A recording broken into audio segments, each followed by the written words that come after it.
អ្នកនាំពាក្យរដ្ឋាភិបាលនិយាយពីរឿងព្រំដែនគាត់ថាការប្រើពាក្យថាកម្ពុជាបាត់ដីទៅថៃគឺជារឿងមិនត្រឹមត្រូវទេលោកប៉ែនបូណាដែលជាប្រធានអង្គភាពរដ្ឋាភិបាលគាត់ថ្លែងសារដដែលខ្ញុំស្នើពីគាត់ចេះធុញដែរគាត់ថាកុំប្រើពាក្យថាខ្មែរបាត់ដីទៅថៃចាំបើអត់បាត់ដីទៅថៃហ្នឹងសំងៃដីនៅណាឥឡូវដីអាដីថៃគ្រប់គ្រងហ្នឹងខ្មែរយើងចូលបានទេដើរតែខ្មែរដល់លបងទៀតគេបាញ់នេះអាហ្នឹងដីខ្មែរអូខេគាត់ថាអញ្ចឹងដីហ្នឹងមិនមែនដីរបស់ថៃទេព្រោះវាបដោះអាសន្នអូខេបដោះអាសន្នប៉ុន្តែបដោះអាសន្នតើតែលោកប្តឹងគេទាមកវិ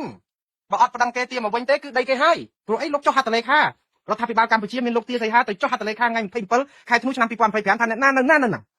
នេះមិនមែនបានទៅថៃមកយកហើយមកអង្គុយដាក់ទាត់ដាក់អីហើយកម្ពុជាដកទាត់ថយហើយបើសិនជាអត់មានកិច្ចព្រមព្រៀងបទច្បាញ់អីសោះថៃអត់អាច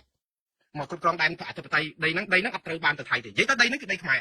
ចុះដីហ្នឹងយើងថាបើមិនមែនដីថៃតើហេតុអីបានជាគេកាត់ប្លង់កម្មសិទ្ធិនៅភូមិជោគជ័យឲ្យថៃរាប់រៃហេតុអីបានជាអ្នកភូមិជោគជ័យបឹងតគួនអូស្ងាត់សប្ងៃអត់មានដីនៅហេតុអីបានមកនៅផ្ទះដបូលបៃតងនៅភូមិរងចាំចុះបើដីគាត់ហេតុអីគាត់មិនទៅនៅទ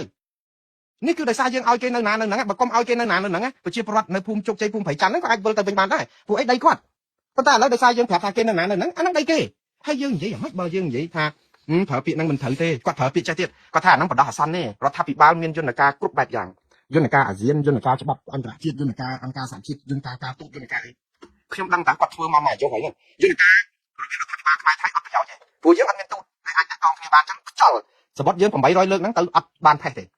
េអាហ្នឹងដឹងអត់ទេទី2អាស៊ានគេអត់ឈឺក្បាលយើងទេព្រោះអាស៊ានដោះស្រាយតែរឿងអាស៊ានអត់បានផងភូមាសម្រាប់មនុស្សដុតទាំងរស់អត់មានតែចាត់ការអីបានឥឡូវតុលាការព្រំដែនអន្តរជាតិចេញចាប់មេដឹកនាំមីនអងឡាំងថៃនាំគ្នាបបួលមេភូមាហ្នឹងមកទស្សនកិច្ចនៅស្រុកថៃស្រុកអីអាស៊ានកំពុងគិតរឿងអោបកសោបមីនអងឡាំងឯណាវិញទៀតហើយទៅពឹងស្អីដោះស្រាយតែខ្លួនឯងដោះមិនចេញប៉ុណ្ណឹងទៅពឹងយន្តការអង្គការសហជីវជាតិបើគាត់អាចដោះស្រាយបានជាមួយនឹងប្រទេសនេះមើលអ៊ុយក្រែននឹងនេះធ្វើអីរុស្ស៊ីអង្គការសហជីវជាតិឥឡូវអាមេរិកឈ្លានពានអ៊ីរ៉ង់ធ្វើអីធ្វើកអីអាមេរិកអង្គការសហជីវជាតិនៅតែមួយគត់គឺច្បាប់អន្តរជាតិអ្វីដែលបរាជ័យទាំងអស់គាត់ធ្វើបានទាំងអស់និយាយទៅអ្វីដែលបរាជ័យគាត់ធ្វើអស់ហើយគាត់ធ្វើរឿងអាស៊ានគាត់ធ្វើរឿងជូនដំណឹងទៅថៃគាត់ធ្វើទៅអង្គការសហជីវជាតិក្រុមប្រឹក្សាអង្គការសហជីវជាតិគាត់ធ្វើអស់ហើយនិយាយតែផ្លូវដែលគាត់ធ្វើហ្នឹងធ្វើអស់ហើយអត់តែមួយគត់គឺតុលាការព្រំដែនអន្តរជាតិនិងតុលាការយុត្តិធម៌អន្តរជាតិគឺក៏អត់ប្តឹងអ្វីដែលគិតថាបានមកវិញគឺក៏អត់ធ្វើអ្វីដែលគាត់ធ្វើដឹងតែអត់បានផងគឺគាត់ធ្វើដឹងដែរតារដ្ឋាភិបាលខ្មែរដឹងដែរតាសម្ដាប់ធ្នាប់ពិភពលោកសប្តាហ៍នេះចលាចលហើយគ្មានអ្នកណាជួយអ្នកណាទេសក់អ្នកណាក្បាលនៅហ្នឹងដោយសារអីអ៊ុយក្រែនត្រូវរុស្ស៊ីវាយស្រេចចិត្តអ៊ីរ៉ង់ត្រូវអាមេរិកទម្លាក់គ្រាប់បានស្រេចចិត្តអ៊ីស្រាអែលនិងពួកហាម៉ាស់និងហើយប៉ាឡេស្ទីនខ្ទេចខ្ទីឆ្លងទៅឆ្លងមកឥឡូវបិទគ្នាអូដូចនេះពិភពលោកគ្មានសម្ដាប់ធ្នាប់ទៀតទេប៉ុន្តែមិនមែនបានន័យថាយើងឃើញគេកំពុងអញ្ញែអញ្ញៃហើយយើងទៅពឹងអាភាពអញ្ញែអញ្ញៃហ្នឹងហើយយើងទៅប្រាប់ប្រជាពលរដ្ឋថាបានហើយកុំភ័យបានមកវិញ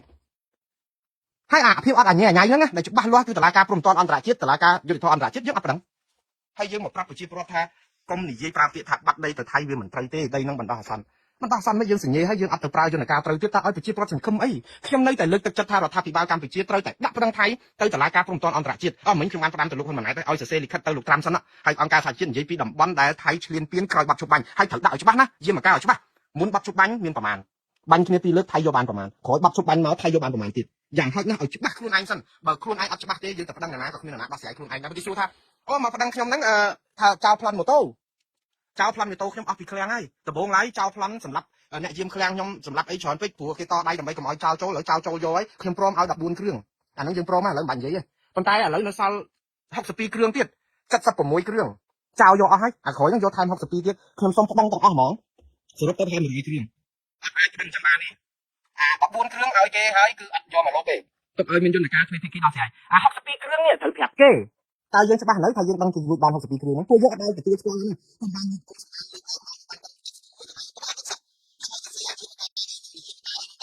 ែឈ្លានពានគាត់ទ